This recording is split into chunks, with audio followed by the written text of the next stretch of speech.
Thank you all for your patience. I know that we've unfortunately had a couple presenters unable to join us, but some great sessions overall, and it's been a wonderful experience. And we thank you all for joining us from the safety and hopefully the comforts of your home, wherever you are, that you are taking good care of yourselves and your communities. Yat'e, hello, CEO. My name is Farina King. She'e bilagana nishle, do kia ani bashishchin, bilagana dashache, do sinijani dashanale, akot egoatsa nishle. My name is Farina King. I'm an assistant professor of history here at Northeastern State University in Jalagi country, Cherokee country. But as I shared, I am a citizen of the Navajo Nation. My mother is of white English American settler descent. I am of white English American settler descent maternally, and born for the Towering House Clan and Blackstreet Woods People Clan of the Dene. And it is an honor to welcome our panelists. They will go into further depth of introducing themselves, but they are the Indigenous Faculty and Staff Alliance from Kansas State University. And this session, it has a main focus on transforming communities to reflect Indigenous history, present and future. So I certainly look forward to this conversation and getting to know you through your work. And I hope we can continue these conversations because it is always hard. We only have 50 minutes for a session, but it's exciting that this is a session welcoming to comments. Folks can use the chat, the Q&A, and our panelists will invite times for questions and response. So I'll turn the time over to you. Thank you. Guwatioba, Dr. Debra Bolton, maternally Okiowinge Dine, paternally Ute. I'm the Director of Intercultural Learning and Academic Success at Kansas State University and faculty in Geography and Geospatial Sciences. Today, as you heard, KSU Indigenous Faculty and Staff Alliance does present this Transforming Communities to Reflect Indigenous History, Present and Future. We'll speak today to our work that we've been doing to improve and increase Indigenous representation in students, faculty, staff, and administrative structures at Kansas State University, where we incorporate Indigenous knowledge and methodologies into the academy, campus life, communities, and beyond. Next slide. My homeland is the Uncompahgre Valley of Western Colorado, from where colonial settlers displaced my people, the Ute, my father's people. In Kansas, I live and work on the ancestral territory of many Indigenous nations, including the Kaw, the Osage, and the Pawnee, the Prairie Band Potawatomi, the Kickapoo, the Iowa of Kansas and Nebraska, and the Saxon Fox nations currently reside in Kansas. I am grateful to these nations. Next.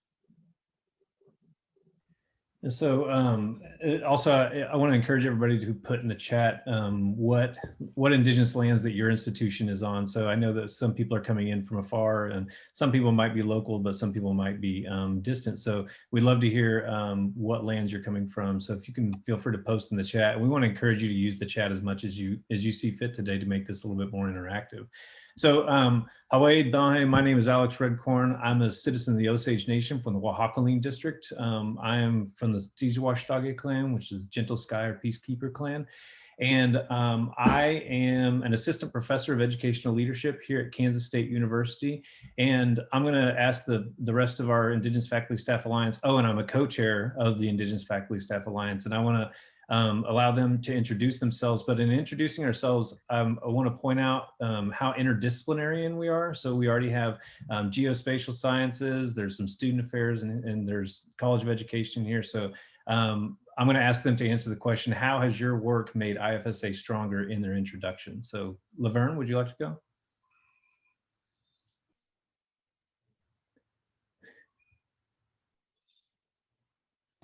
I was being polite, didn't have my my microphone on. Yat LaVerne Bitsie-Baldwin and Shia Kia Ani and Shlu Twitch Eatni Bashichin Kutni Zutni Dashake Olga Dashanella. So my name's LaVerne Bitsie-Baldwin. I'm Navajo from Tohatchi, New Mexico. I'm a founding member and co-chair for the Indigenous Faculty Staff Alliance at K-State. And this is my 16th year as director for the Multicultural Engineering program. So I'm in the College of Engineering at K-State. My work that has made IFSA, you'll hear us say that a bunch, Indigenous Faculty Staff Alliance, my work that has made IFSA stronger is being on the KSU Faculty Senate Executive Committee as secretary. I'm going to ask Dr. Brandon Haddock to go next. Brandon Haddock. I am from Northwest Arkansas, Northeast Oklahoma, Southwest Missouri, Cherokee, Jalagi. I am the coordinator for the LGBT Resource Center at Kansas State University in intercultural learning and academic success with Dr. Bolton. I have been at K-State for, I've been in my current position for going on 11 years now, and being a part of, the Indigenous Faculty Staff Alliance has really helped me form a sense of community on our campus that I otherwise would not have. Dr. Tatonetti. Hi, I'm Lucy Tatonetti. I'm a settler scholar. I work in queer Indigenous studies. And in terms of the question Alex asks of what we bring to IFSA, I bring my my ninja editing skills, and as well, I'm part of the Arts and Sciences Diversity Committee and work with the libraries, so I'm able to help expand our funding as well and visibility. All righty, so that's who we are, and so we are kind of an interdisciplinary group, and that kind of is, we like to say that's kind of given us a little bit of power on campus, because all of our personal networks in those institutions, since we're not that small of an institution, all of those personal networks work together to, and we leverage them a lot in the work we do. But when, so as we founded the Indigenous Faculty Staff Alliance about 5 or 6 years ago, we created a mission statement to create decolonized spaces at the university and increase the presence, promotion, and support of Indigenous faculty and staff and students at K-State. And to say something like decolonized spaces, one of the ways that we emphasize that is through relationships. And so you will see a lot of what we talk about and what we emphasize is relationship building at our university. So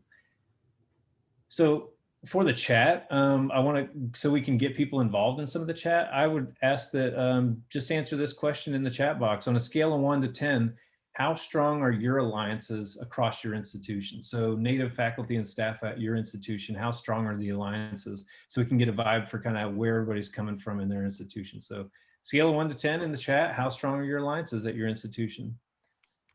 And I'd like to note, Alex, that we had some good interaction from the different ancestral lands that people are standing on right now. Yeah, I saw that. We got Florida and New York. All right. We're everywhere. All right. So LaVerne, you want to go ahead? Sure. So a lot of times you can say the data says it all. So in December 2015, several founding members for IFSA took this data to the president and cabinet members of Kansas State University. So our goal was to inform them and for them to own this data on KSU Indigenous communities. As you see, the data showed 0 or negative growth for all categories, for faculty, for staff, and for our undergraduate students. Next slide. Since 2015, there's been a 24% increase in Native American students. Although we don't have a reliable source right now to get information on our faculty and staff, I think that makes a difference in how our organization has impacted K-State.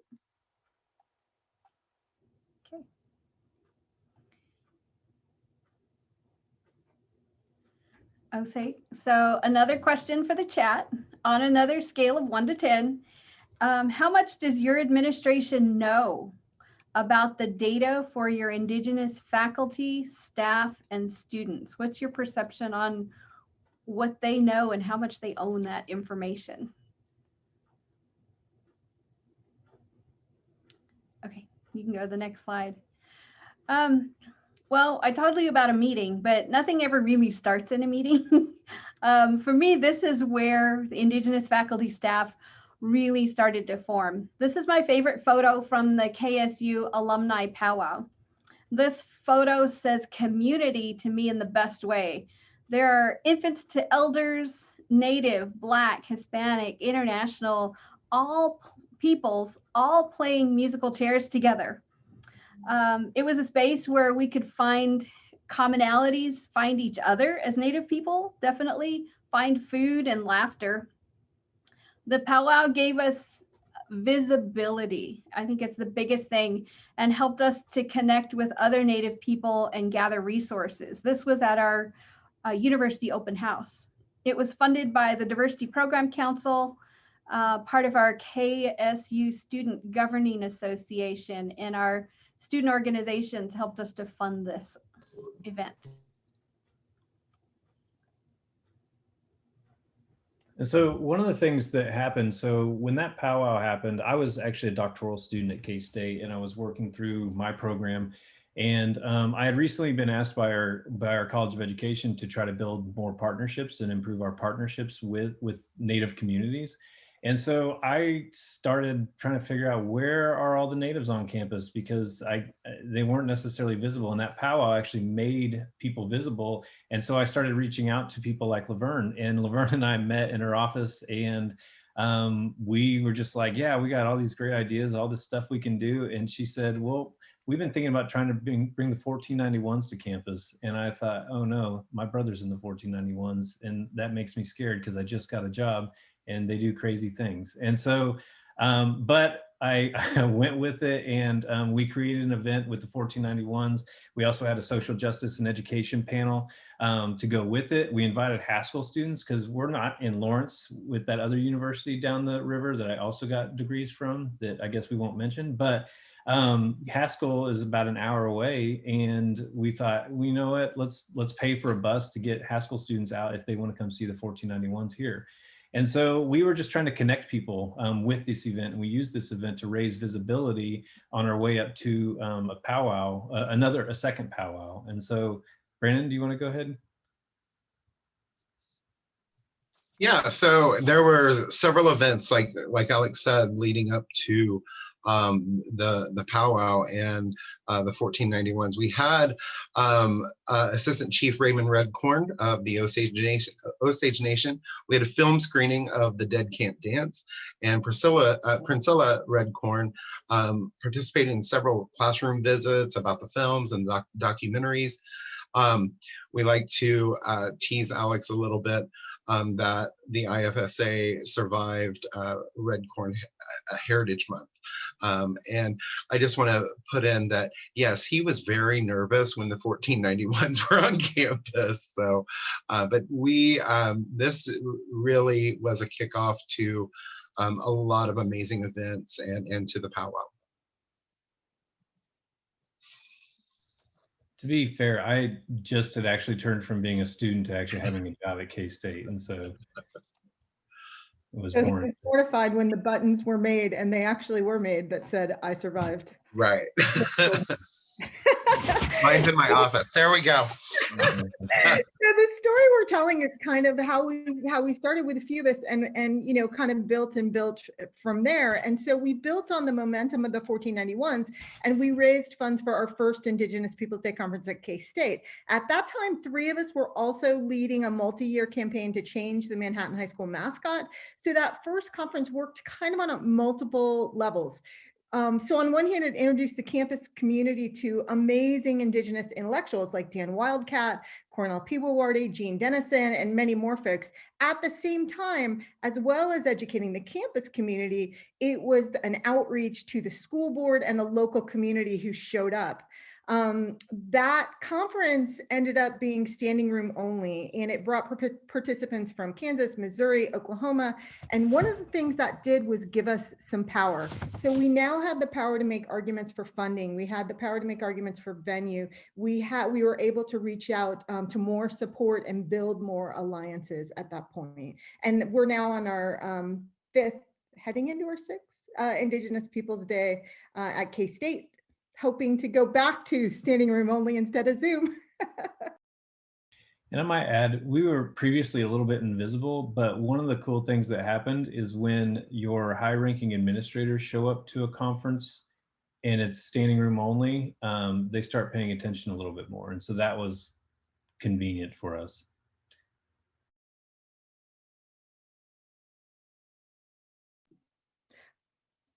And I just want to say, use the chat. We want to know that you're out there.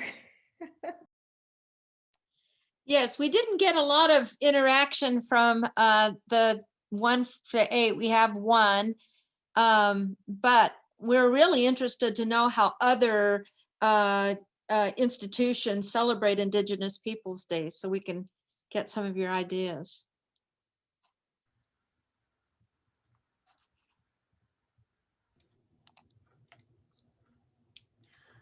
So one of the other things that having our Indigenous faculty staff did was energize our student organizations. Now they are very strong organizations, our Native American Student Body and American Indian Science and Engineering Society. And these are a few of the events they hosted this year. I have to say the beadwork workshop had to have the RSVP turned off because there were so many responses and we wouldn't have had enough materials to do this, but they hosted the beadworking event over Zoom and in person at the KSU Morris Family Multicultural Student Center, a new building on campus. They hosted Danae, NASA mechanical engineer Aaron Yazzie for a conversation. And we actually had members of 3 Oklahoma ACES chapters join us. But I think the most impactful for our campus is the hosting of Mr. Bunky Echohawk as a plenary speaker for the KS Unite event last fall. KS Unite is one of our overall university diversity events. Bunky did a live, of course, via Zoom painting exhibition. Our NASB and ACES received the commission painting named Land Back Institution. And our students donated it to the KSU Morris Family Multicultural Student Center, which is quite fitting as Mr. Jim Bob Morris is a Cherokee citizen, is the main donor for the construction of the center. One of the other ways that we've supported and worked with our Native American student body is in the land acknowledgement and getting it widespread throughout a lot of events. For example, in 2018, Kansas State University started Wildcat Dialogues to bring people together to talk about intercultural learning, learning about others, learning about yourself. And so that year, Sarah Brown recited the land acknowledgement. And then in 2019, Natani Gudnez also recited that. And then this past fall, when we had Wildcat Dialogue, we engaged our NASB students to record it so that it could be widely used across campus in any event that you have. And so the libraries have adopted it a lot of, and Faculty Senate also has adopted it. So we'd like you to take a listen and see what we did there, which is another way we're making a lot of headway here. As the first land-grant institution established under the 1862 Morrill Act, we acknowledge that the state of Kansas is, historically, home to many Native nations, including the Kaw, Osage, and Pawnee, among others. Furthermore, Kansas is the current home to 4 federally recognized Native nations: the Prairie Band Potawatomi, the Kickapoo Tribe of Kansas, the Iowa Tribe of Kansas and Nebraska, and the Sac and Fox Nation Missouri in Kansas and Nebraska. Many Native nations utilize the western plains of Kansas as their hunting grounds, and others, such as the Delaware, were moved through this region during Indian removal efforts to make way for white settlers. It's important to acknowledge this, since the land that serves as the foundation of this institution was, and still is, stolen land. We remember these truths because K-State's status as a land-grant institution is a story that exists within ongoing settler colonialism and rests on the dispossession of Indigenous peoples and nations from their lands. these truths are often invisible to many. The recognition that K-State's history begins and continues through Indigenous contexts is essential. Please remember these truths because we still remember. And one of the great things about having this film for people to use, it does cut down, it reduces the diversity fatigue because our students were being called to recite this at different events. And so it's been a way for people to use it, acknowledge the land in a really respectful way. And then it allows for the student voices to be heard as well. I want to add that our Faculty Senate president plays this at the beginning of every Faculty Senate meeting as well. So it's getting some really good airtime.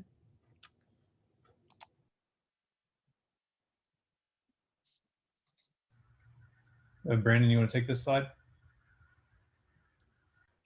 Yeah, so throughout our time in working with the Indigenous Peoples Day and the powwows, we've also brought a lot of speakers into our campus that highlight contemporary and future intellectuals in Indian country. Joy Harjo, as many of you may know, is the U.S. Poet Laureate, spoke with us last fall. Rebecca Nagel, who is a Cherokee journalist, came and visited us. It was an amazing time. Of course, Bunky Echohawk Pawnee, artist and activist. And importantly, this year, so K-State, the K-State 2021 Common Read is The Marrow Thieves with Cherie Demeline as the author. And it's a great book. We are planning many different events with the theme of the book and bringing it into our campus culture. All freshmen are, it's a book that's given to all incoming freshmen, lots of different, and it's encouraged that faculty incorporate it into their curriculum. So it's a great way to highlight and really make sure that our campus community understands that there is a Native presence on campus.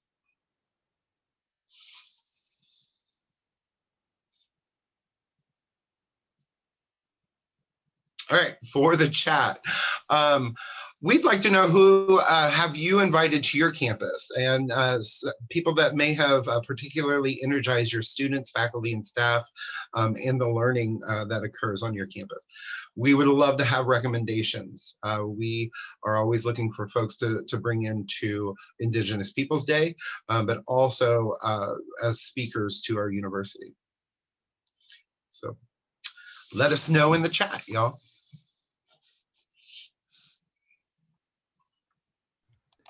So there's a lot of work that we've been doing that moves beyond our campus. And one of the things that we've done is we have used our Indigenous Peoples Day and the visibility of bringing Indigenous scholars to campus to also act as a meeting point for the revival of the Kansas Association for Native American Education. And so the ConAE kind of went dormant around the early 2000s and it needed some revival. And we used the Indigenous Peoples Day conference to revive that. And it's also rebuilt it. And now actually ConAE is housed in the College of Education at Kansas State University. And so we have the Kansas Association of Native American Education at K-State. Also, if you notice, this is a longtime mentor of mine, who many of you probably know, is Dr. Cornell Peeweeworthy. Going back to our time at going back to my time at KU, he was one of our faculty advisors. And the connections that we built there have continued, and our relationships have moved on. And if you notice in the back that it says Osage cohort, so we also formed an Osage cohort in educational leadership, and we have a partnership program with the Osage Nation, in which we've graduated 2 cohorts of master's degrees in educational leadership. And I went to the Osage Nation and we co-constructed that program with the Osage Nation. And so these are the things that we're doing that move beyond just campus events, because we think it's important when we talk about land acknowledgements to also have substantive stuff going on the infrastructure and doing things that actually matter than just posturing a land acknowledgement. So in that light, one of the things that we've been doing is also trying to influence policy.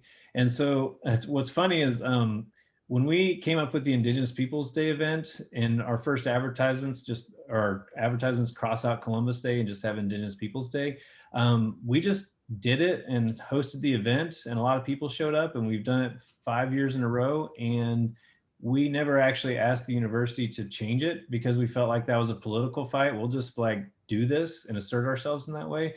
And it actually, we just brought it to their attention this past year, like, hey, we have this event and good things are happening because of it. And so we, LaVerne and I, as co-chairs of the Indigenous Faculty Staff Alliance, actually went in front of the president and their cabinet and asked for a formal change. And it looks like it's going to happen without much resistance at all. That same thing kind of happened with the smudging policy, as we were talking about different things that different groups do to bless and to honor. And so at the opening of the Morris Family Multicultural Student Center, Dr. Haddock and I and some students from the Native American student body approached the President's Committee on Religious, Non-Religious, and Spiritual Diversity. We approached the facilities, housing and dining, because we wanted to get all of the I's dotted to make sure as we move forward. And once we presented everything, it was just like, oh yeah, okay, just let us know when you're going to do it. And we don't have to write it into policy. We just write some sort of addendum I think they were going to do, but there was just no, they just hadn't thought of it. We put it forward and they said yes. It went quickly. One of the other things we made sure to do was Kansas has a state law that says that any state organization office cannot prohibit wearing regalia. And so we made this clear to the university leadership regarding regalia during graduation. And so we wrote a letter to the registrar, and we wrote a letter to each of the assistant deans who run graduation and make those decisions within each college, so that they knew that regalia is allowed and encouraged. We also have worked with our new Chief Diversity and Inclusion Officer, and he has helped us, not only our Indigenous faculty staff, but our other affinity faculty and staff groups to be put on university committees to enhance representation. Yeah, and so we also have other pushes. So this is actually something that recently came up that I've brought to the attention of some people, is calling into question things like administrative and indirect costs when you're doing grant work with Native people. Considering Kansas State really likes to push that we're one of the oldest land grant universities in the country, I do things like in point out like, hey, this institution doesn't exist without those resources stolen on stolen land. And so why are we going to charge administrative costs to carry out programs that benefit Native communities and things like that? And so those are some of the critical conversations. Plus, with our Con-AE redevelopment, 3 school districts in Kansas have recently retired their mascots in the past few months. And Con-AE was involved in community education and work with all 3 of those districts. And so all of this is kind of can all be tied back to some of the early event and community building stuff that we did a few years back. Oh, I wanted to add one thing about grants. When people, different departments are applying for funding to recruit Indigenous students, they initially telling us afterwards and not including us at all. And so then when another group wanted to do the same thing, we said, we'll be involved, but we have to be a co-PI, we have to help write everything, and we have to get funding for our departments in this grant too. So we've kind of changed that idea of nothing about us without us in grant funding.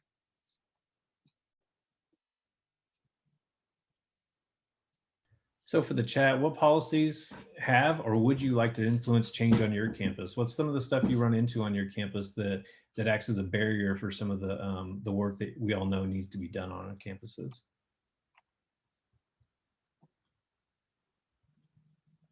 And as we conclude, we really emphasize this idea that we're growing relationships, and it's all about partnerships and possibilities.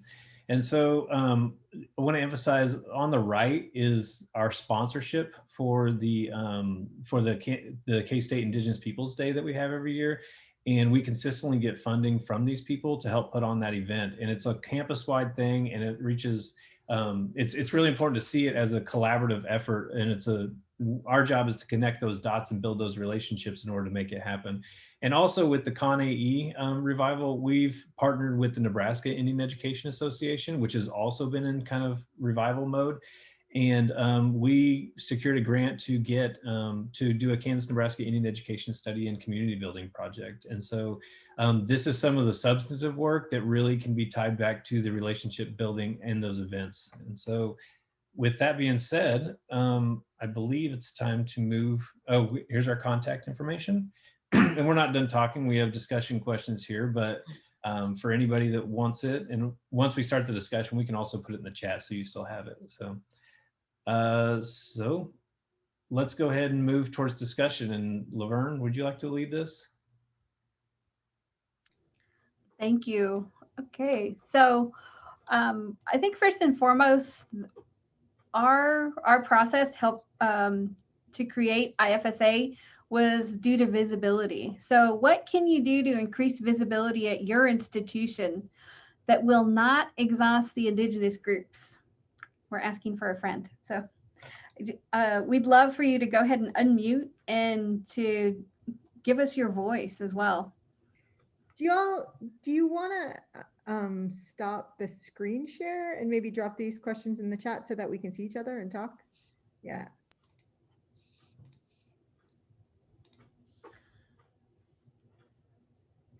So I guess. Oh, so your question, oh, sorry. It's hard to see who's talking when I'm far away. So the question was, oh, okay, you're putting in the chat, what can you do to increase visibility at your institution that will not exhaust Indigenous groups? I think that was a really great question. And also, this is so exciting. Thank you so much for sharing all that you're doing.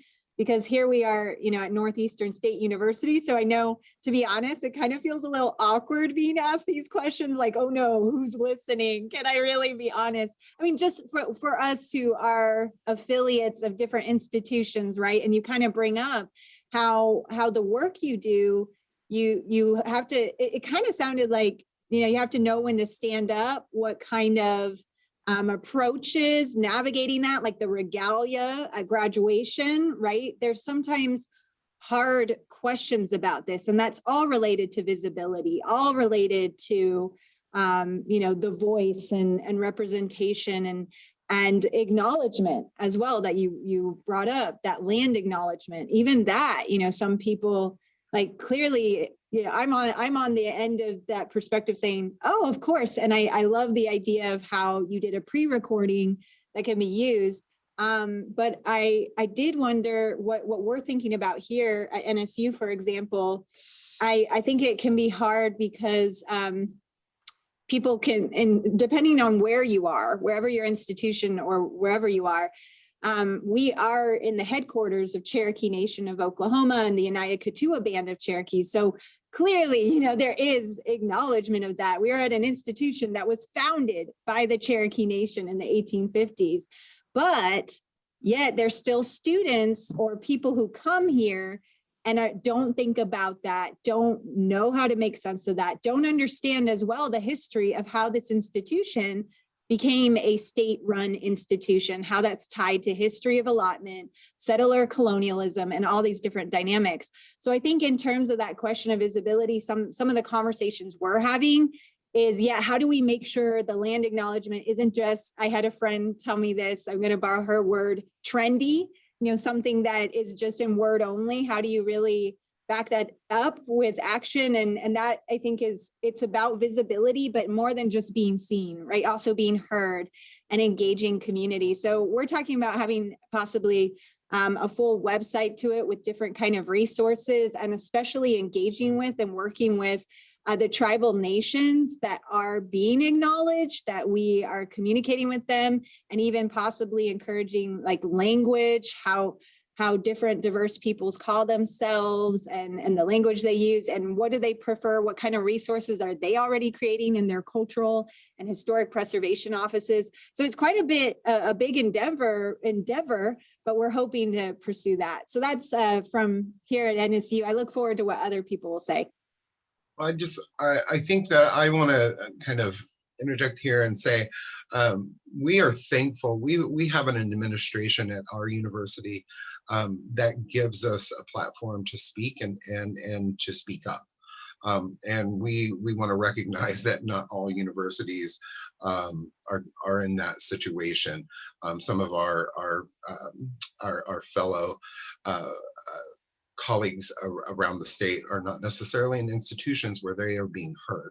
And so I just want to acknowledge that we do have an administration and that does encourage open dialogue. I'll also add on, based on your comment about the website and turning it into an interactive kind of thing. It's really interesting that you say that, because our land acknowledgement, when we finally were asked to do so many land acknowledgements, we got together and we're just like, we need to create one, have it posted on the website so we can just point people towards it.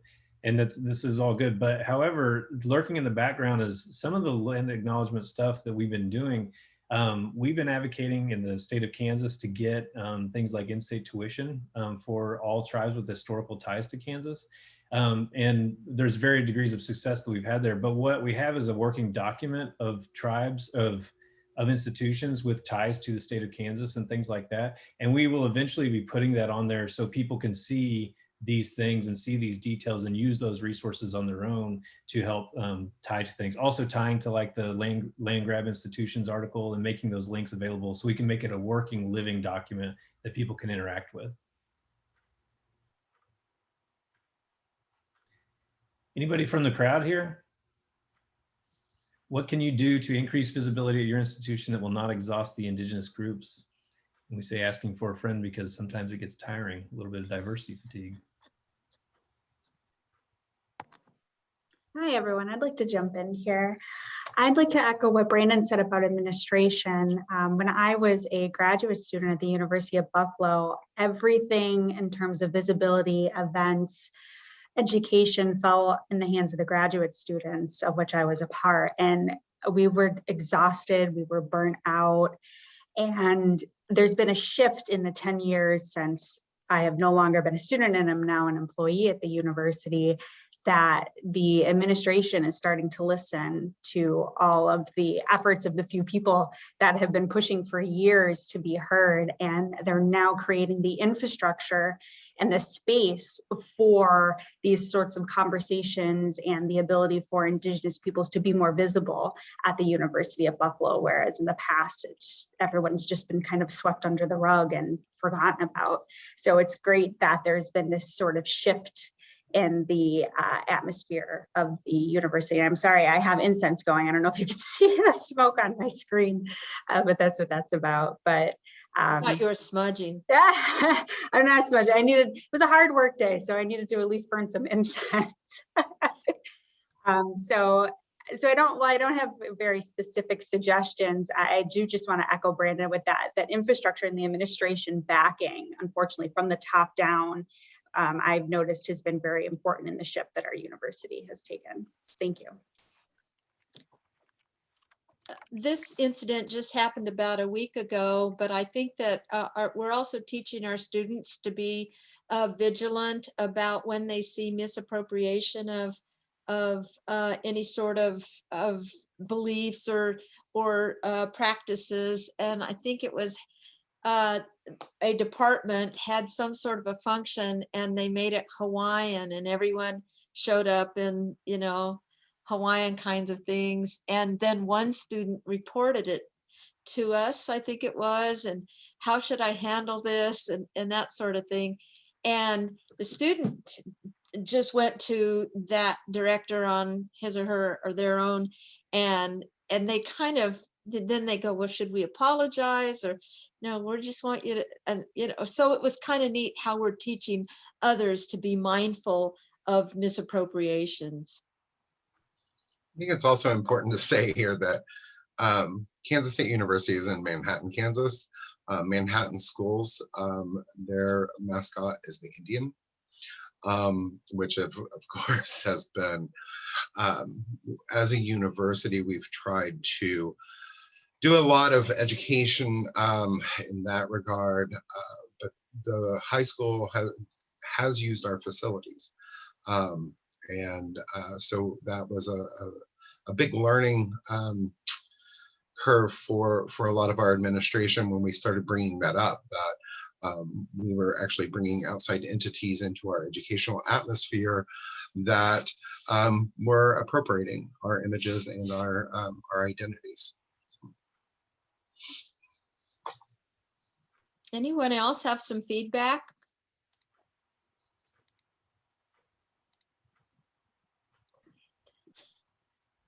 Don't be shy, y'all. So somebody had put in the chat about fry bread and a cook-off. So that's me. Yeah. So a little story here. So we try and do cookouts and different things like that. We actually had a fry bread cook-off, and LaVerne, I believe won. Alex, of course. Alex, of course, was able to use his family recipe. We won't go into that. Bag mix. But no, those are great ways to get folks involved, our students involved, but also create a learning opportunity for others to understand foodways and resiliency in foodways. That's a big conversation that we're having now with our Department of our College of Agriculture and Horticulture, is changing some of the ways that they have done things in the past, and making sure that if they are wanting to bring our students to K-State, that they are teaching them to not colonize agriculture, but to retain our knowledge within that realm.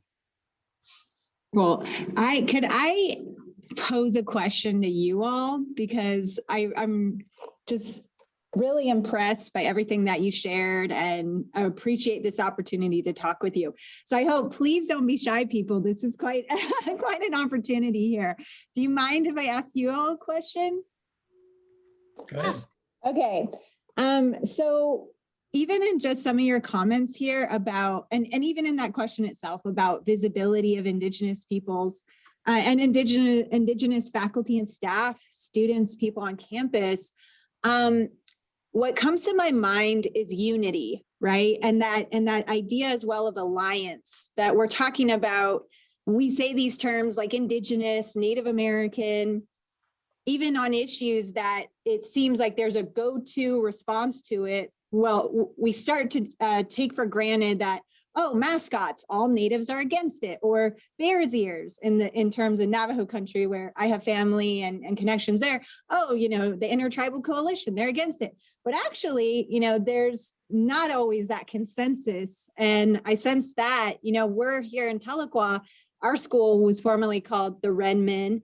And there's some Cherokee students I have are different students of different backgrounds, and people I meet who actually were just fine with that. And there's schools here with a high population of Native American students. So it's still actually not such a clear directed point. There's need of that dialogue and conversation. So I'm wondering, how do you find that unity and form that alliance?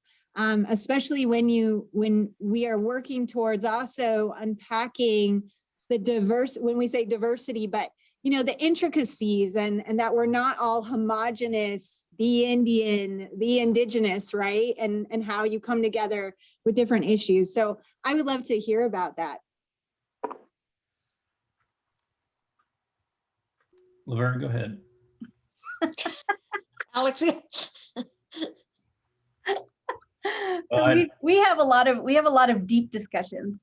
Our meetings are an hour and a half every other week, and we fill up our agendas, and we go overtime just about every meeting. And so there are tons of discussions that we have. We save enough time to, understand our commonalities and engage in our humor and gang up on somebody and pick on them, and because that's just how we are, right? Yeah. But it really is a good space for dialogue to understand what we are passionate about as individuals, and then to kind of bring that to light within our groups. Yeah. So, and I also agree. And so we do joke around with each other out. I'm always trying to get Osages on campus. LaVerne's trying to get Navajos on campus. And so there's a little competition there. And then, Osages and Cherokees, well, we won't go there. So, but basically we do make sure that we're on a unified front when we know that a political move is happening. So for example, if the Chief Diversity and Inclusion Officer, or if we're getting ready to present something formal to academic, to the cabinet, or faculty senate, or some of those things that we know is kind of a political move that's going to be written down and we need to be clear and concise, we bring those to the meeting and we get on the same page to make sure we're talking about them in unison together. And yes, we have disagreements on things, but there's also an ebb and flow to what we do. And it really comes back to relationships. We have action-packed meetings with a lot of agenda items that need to happen, but we also joke around and bring humor to the conversation, at least just as long as there are a lot of Navajos ended up on our campus lately, and I'm starting to feel a little bit crowded out here because I've been pretty good at getting Osage representation, but I'll stop there. He's losing his touch. Picking on Navajos. Yeah. Like everyone picks on us. And one of the things you should also know, though, while we are a cohesive group and we have, I think 99.9% of the things that we go to change, we agree on. And then there are some systems we haven't been able to affect yet. And that's enrollment. When a student enrolls, if the student says, yes, I'm American Indian, Native American, or whatever they have on that thing, it never digs down to tribal or anything like that. And if they're mixed, it just goes into mixed, and we have no way to identify the students so that we can support them. And so we're still working with admissions to change that. And that's a slow process for us. But yeah, I think we do realize that there's great diversity within Indian country, and we try to take those things into consideration. And I think we're coming up on time here. Okay. Well, thank you so much for addressing that question and engaging in these conversations that are so important everywhere, wherever people are, of these kind of connections. We do want to encourage folks to fill out a survey. We provide a survey at the end of every session, and we provide that feedback to the presenter. So there's an opportunity to pose any questions to them or share your contact to continue these connections. And so I think that will be shared in the chat, or we figure out a way to get it to you. What's nice about Zoom is we can see who signs on and try to get a way of looking up people. But look out for that. Oh, there it is. Okay, thank you. I was like, where's the survey? There's a question from Mr. Kahuna. Can we respond to you? Maybe your email address, put that in and we'll respond since we've run out of time. Thank you. Thank you. Thanks for doing that. And so as you see, there's a link, you can click on it or copy and paste it into another browser. and it's really simple to get into. And then I see some folks are putting their emails in the chat too that Thank you, need Jonathan. to copy. Yeah. So thank you so much again for joining us. It's not the end of the symposium yet, so we hope to see you all around as sessions continue today, tomorrow, and Friday, Saturday, with a short film showing of, there you go, Dene Yate Abine. So that was me encouraging, invite Morning Star Angeline, who is in an award-winning film going around called The Incredible 25th Year of Mitzi Bear Claw. And I recommend everyone needs to see that film. It's really incredible. It actually was quite visionary it came out in 2018 before the pandemics, the outbreak of COVID-19, and it's related to a pandemic in the storyline. And that's on Saturday, and a virtual powwow. So we hope to see you around. Thank you again. It was so nice to meet you all. And I hope we do stay in touch and that you all come visit us in Tahlequah here at NSU sometime. All right, everyone, stay safe and well. Thank you. Thank you.